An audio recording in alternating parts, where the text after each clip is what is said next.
जय माता दी मेरे प्यारे दोस्तों, स्वागत है आपका हमारे चैनल में गुरु से मार्गदर्शन में। दोस्तों, अब आने वाली है निर्जला एकादशी। तो आइए जानते हैं निर्जला एकादशी कब है, क्योंकि इसमें बहुत ज़्यादा असमंजस है कि 17 तारीख को निर्जला एकादशी है या 18 को है। तो 2024 में किस दिन है निर्जला एकादशी, तो आइए जानते हैं उसकी तिथि, शुभ मुहूर्त, उसका मंत्र, पूजा विधि और महत्व कि इसका क्या महत्व है।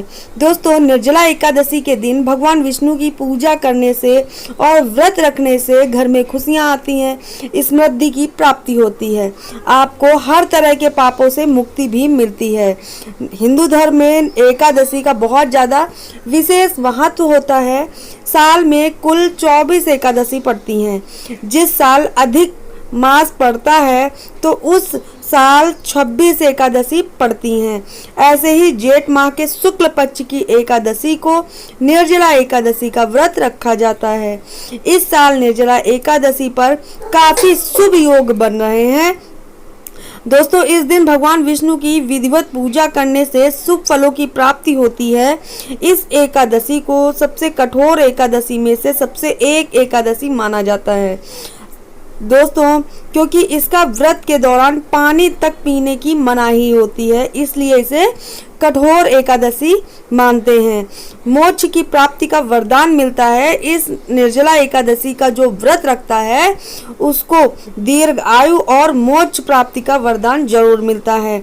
तो आइए जानते हैं कि निर्जला एकादशी की तिथि कौन सी है, शुभ मुहूर्त क्या है, इसका महत्व और अन्य भी जानकारी। तो दोस्तों, कब है निर्जला एकादशी? सबसे मेन बात तो ये है, हमारे पंचांग के अनुसार जेठ महीने के शुक्ल पक्ष की एकादशी 17 जून को सुबह 4:42 से आरंभ हो रही है और 18 जून को सुबह 6:23 पर इसकी समाप्ति हो रही है। ऐसे में उदया तिथि के आधार पर निर्जला एकादशी को व्रत रखना चाहते हैं तो वो 18 जून को व्रत रखें। दोस्तों, यहाँ तो हमने आपको बताया कि आपको किस दिन इसका व्रत रखना है। दोस्तों, अब बात कर लेते हैं इसका पारण आपको कब करना है। निर्जला एकादशी व्रत का पारण द्वादशी तिथि के दिन किया जाता है। इस साल निर्जला एकादशी के पारण का समय है 19 जून को सुबह 6:15 से 8:10 तक है। तो दोस्तों, यहाँ पर तो हमने आपको बता दिया कि आपको कब रखना है व्रत और किस दिन उसका पारण करना है। अब बात कर लेते हैं निर्जला एकादशी की पूजा विधि। बहुत लोग पूछते हैं कि निर्जला एकादशी को किस तरह से पूजा करनी चाहिए। तो दोस्तों, इस दिन सुबह आपको उठकर स्नान करना है। स्नान आदि करने के बाद भगवान विष्णु का मनन करते हुए व्रत का संकल्प लेना है। इसके बाद विष्णु जी की पूजा करना है। इस दौरान उन्हें फूल माला, पीला चंदन, अक्षत, भोग लगाने के साथ साथ विष्णु जी का मंत्र और विष्णु चालीसा भी आप पढ़ सकते हैं।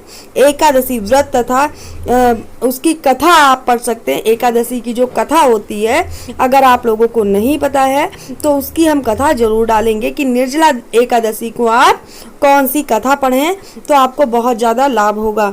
दोस्तों, उस एकादशी व्रत की कथा का आपको पाठ करना है, अतः विधिवत आरती करना है। तो दोस्तों, अगर आपको मंत्र नहीं पता है तो वो भी हम आपको यहाँ पर आपको लिखकर बता देते हैं, या आपको आता भी होगा। आप निर्जला एकादशी के दिन भगवान विष्णु के मंत्र का जाप करिए। कौन सा मंत्र है? ओम नमो भगवते वासुदेवाय मंत्र का आपको जाप करना है। बहुत सरल सा मंत्र है, इसको लिखने की कोई ज़रूरत नहीं है, ये सभी को आता होगा मंत्र। तो इस मंत्र का आपको जप करना है। जब आप भगवान विष्णु की पूजा करिए तो इस मंत्र को जरूर जप करिए। ओम नमो भगवते वासुदेवाय मंत्र का आपको जप करना है। दोस्तों, निर्जला एकादशी 2024 जो पड़ रही है, इस बार बहुत अच्छे शुभ योग बन रहे हैं और इसका क्या महत्व होता है तो चलिए आइए बात कर लेते हैं।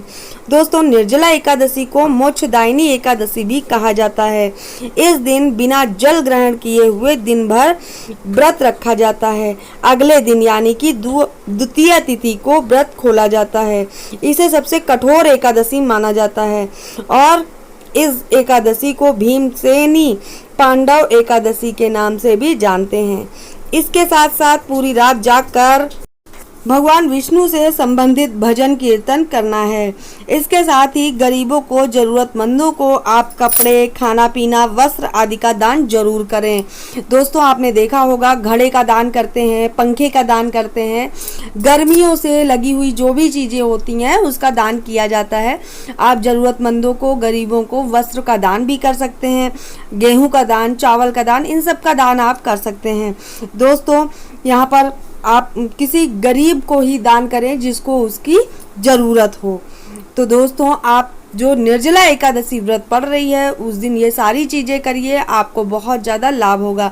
क्योंकि यह व्रत बहुत कठिन होता है, बिना पानी पिए हुए आपको पूरे दिन रहना है, भगवान विष्णु के भजन कीर्तन करना है और पूजा विधि किस तरह से करनी है वो भी हमने आपको बताया है।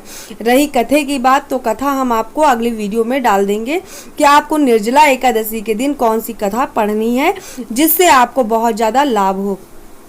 दोस्तों आप यहाँ पर घड़े के साथ साथ पंखा हो गया, फल में खरबूजा हो गया, आम हो गया, जरूरतमंद को जरूर दान करें। अपने हिसाब जितनी आपकी क्षमता है उस हिसाब से आप गरीबों को चीज़ों का दान कर सकते हैं और इस व्रत से आपको बहुत ज़्यादा लाभ मिलेंगे। आप विष्णु भगवान साथ साथ माता लक्ष्मी का जप करिए और जो हमने मंत्र बताया है उसे ज़रूर पढ़ते रहिए। जब आप पूजा करिए तब भी आप उसको जप करते रहिए। ओम नमो भगवते वासुदेवाय नमः का मंत्र का जप करना है और आपकी जो भी मुराद है या जो भी आप कष्ट में हैं आपके ज़रूर कष्ट दूर हो जाएंगे, आपकी इच्छाओं की पूर्ति ज़रूर होगी। तो निर्जला एकादशी बहुत जो कन्फ्यूजन में है कब रखा जाए व्रत, आप 17 को 18 को बहुत ज़्यादा कन्फ्यूजन है 2 तारीखों में, तो आप उदया तिथि में इस व्रत को किया जाता है, इसलिए 18 जून को 2024 पड़ रही है 18 जून को, इसलिए 18 जून को ही आप व्रत रखिए, विधि पूर्वक पूजा करिए और स्नान दान करिए।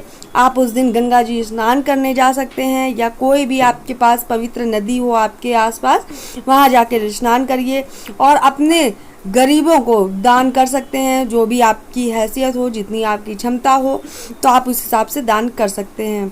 उस दिन आपको ठंडी वस्तुएं, जैसे आपने देखा होगा घड़ा दान करते हैं, पंखा दान करते हैं, छाता दान करते हैं और आपके पास जितनी आपकी क्षमता है उस हिसाब से आप दक्षिणा भी दान कर सकते हैं। तो दोस्तों इस तरह से आपको दान करना है जिससे आपको बहुत ज़्यादा लाभ हो सके। दोस्तों कैसी लगी आपको ये जानकारी कमेंट बॉक्स में ज़रूर बताइएगा और अगर आपको यह जानकारी पसंद आई हो तो चैनल को सब्सक्राइब करिएगा, ज़्यादा से ज़्यादा लोगों में शेयर करिए। तो 18 जून को निर्जला एकादशी व्रत है, इसके क्या महत्व हैं वो भी हमने बताए हैं। विष्णु भगवान की विधिवत पूजा करिए और आप मन की जो भी इच्छाएं हैं उन्हें पूरा कर सकते हैं। तो दोस्तों फिर मिलेंगे आपको नई जानकारी के साथ और निर्जला एकादशी व्रत कथा आपको हम जल्द से जल्द अपने वीडियो में देंगे। तो उसके लिए आप चैनल सब्सक्राइब कर लीजिएगा ताकि मेरी जो भी वीडियो आएगी वो आप तक सबसे पहले पहुंचेगी। फिर मिलेंगे आपको किसी अन्य जानकारी के साथ, कोई नई जानकारी के साथ। तब तक दोस्तों स्वस्थ रहिए, मस्त रहिए, अपना ख्याल रखिए और ज़िंदगी में अपनी इन उपायों को करते रहिए, इन व्रतों को करते रहिए ताकि आपके घर में खुशियाँ आ सकें। तो दोस्तों फिर मिलते हैं अगली नई जानकारी के साथ। जय माता दी।